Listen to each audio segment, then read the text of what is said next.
Hey friend, John McLennan here, and in this video I want to talk about soloing over Do It Again as recorded by Steely Dan. Now this is an incredible song, and I actually recently just posted a video on how to play a main rhythm part through the whole thing. I even showed you how to play the keyboard part on guitar. We talked about the groove and the chord changes. Now in this video I want to give you 3 ideas for working on soloing over this progression. But before we dive into the lesson, if you're new to the channel, I want to hook you up with a gift right away that has to do with tuning. Now let me ask you, have you ever struggled with getting your guitar in tune without a tuner? Now I know I did actually for a really long time until I stumbled across and came up with this secret method that no one's talking about. And using this method, I was able to really just fix my tuning problems. I could grab a guitar and get it in tune right away. So I put together a simple 5-step PDF guide that shows you this system and how I do it. And you can grab this completely for free. Just go to johnmclennan.com/tuning. Remember, it's so important to play your guitar in tune. If we work on all these songs and we master all the rhythms and have great technique and sound, but we're out of tune, it's a bummer. So you can grab this completely for free. Again, just go to johnmclennan.com/tuning. And you can download it right there as my gift to you. So hope you enjoy that, and with that said, let's break it down. So the first idea is something that I call 1, 2, 3, and I'll give an example of it and then break it down. Here's what it can sound like.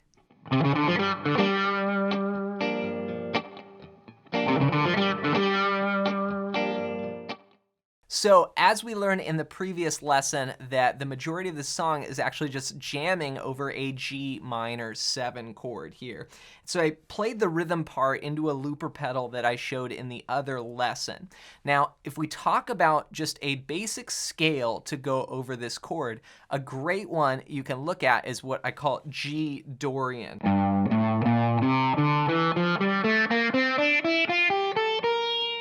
And that to me is actually the same as an F major scale. You could also think about it that way. Now what you'll hear quite a bit in the solo is just this little movement of what I call 1, 2, 3. So if you have that G minor shape there, a lot of times you can do this little, it's basically a chromatic thing where you go every note and you play the 3rd fret of the 5th string and then walk it up 3, 4, 5. So that's the 1, 2, 3 part that I'm talking about. And you can just kind of line your fingers up like that. 1, 2, 3. And then here's how you could get out of it. You could go. So that would be 3, 5 on the 4th string, then open 5. So now in this solo, you hear these quick little runs like that, and a lot of that is 16th notes. So 1E and a 2E and a 3E and a 4E and a 1E and a 2. So the picking would go up, down, up, down, up, up, down. And you can kind of move that little 1, 2, 3 figure all around.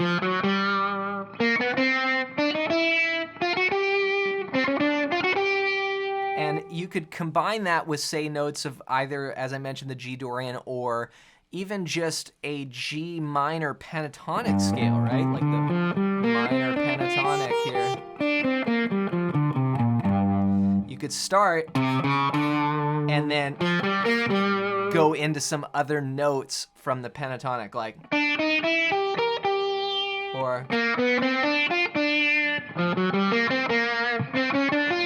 so, but again, this idea of 1, 2, 3, and then you could continue with some other notes.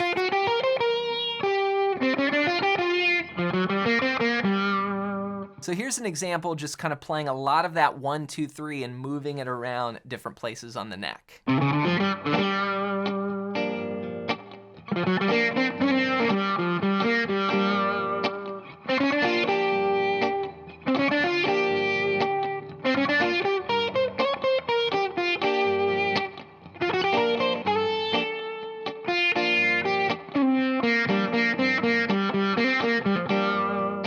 So that's the first idea. Now the second idea I want to give you, and again, all of these are inspired from the solo and what we're actually hearing on the recording. And this kind of line you'll hear very staccato, quick lines that use those open strings. So we looked at that briefly there when we went open string and then back to a fretted note. So you hear this throughout the solo, these kind of lines that sound like this. And basically, of course, we can use our open G string because we're in the key of G, and our open D string as well, combined with pentatonics. So an example might be play the 5th fret of the 4th string, then open, then you can grab the 3rd fret on the 4th string, 3rd fret on the 5th string. And then you could do that, say, down 1 string. And mix them up. So those open strings you hear all over in this solo. Here's an example of that.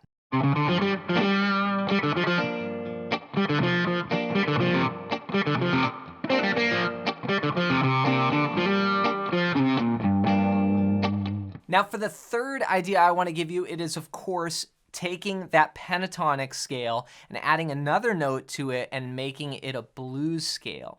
And here's an example of a bluesier phrase over the G minor chord, which is something I love doing. I love playing bluesier licks over minor chord progressions.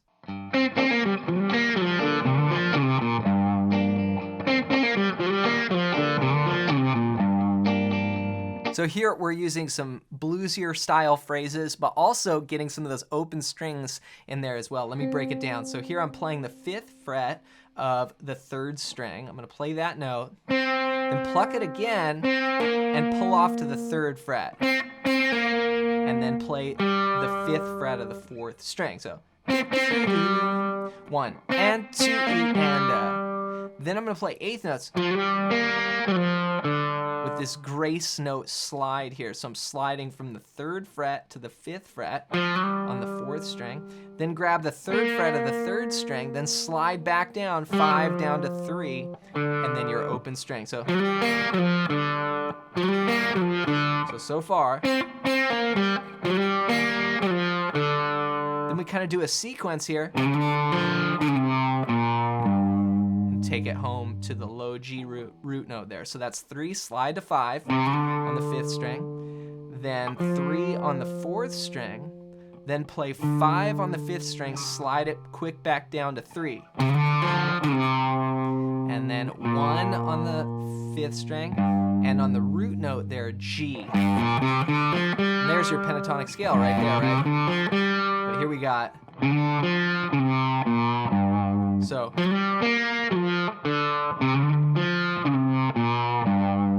And all together it could sound like this.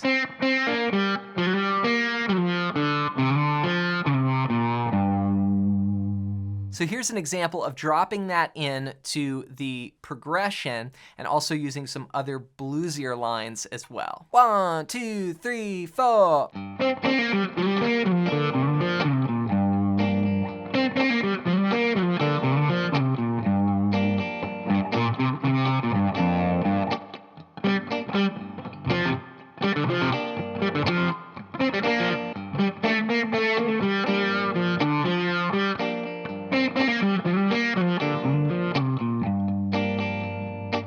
So to recap those 3 ideas, it is the 1, 2, 3, just quick kind of chromaticism, the first idea we looked at. The second idea is using staccato rhythms and then playing those open strings. We've got the open G and the open D that sound great in this key. And then the third one is combining kind of all of some of those elements, but then bringing in a bluesy flavor as well. So rewind the video and go over any parts that are unclear. And remember, once you're putting this all together, one of the most important things to keep in mind is keeping your guitar in tune. So I want to show you my method. I've got 5 steps. Just pick it up at johnmclennan.com/tuning. And this is a method that no one's talking about, and it's really helped me solve my tuning problems and always be able to grab a guitar and tune it up and train my ear as well. You can grab it completely for free. Just go to johnmclennan.com/tuning as my gift to you. Hope you enjoy that, and for more Steely Dan, check out this video next.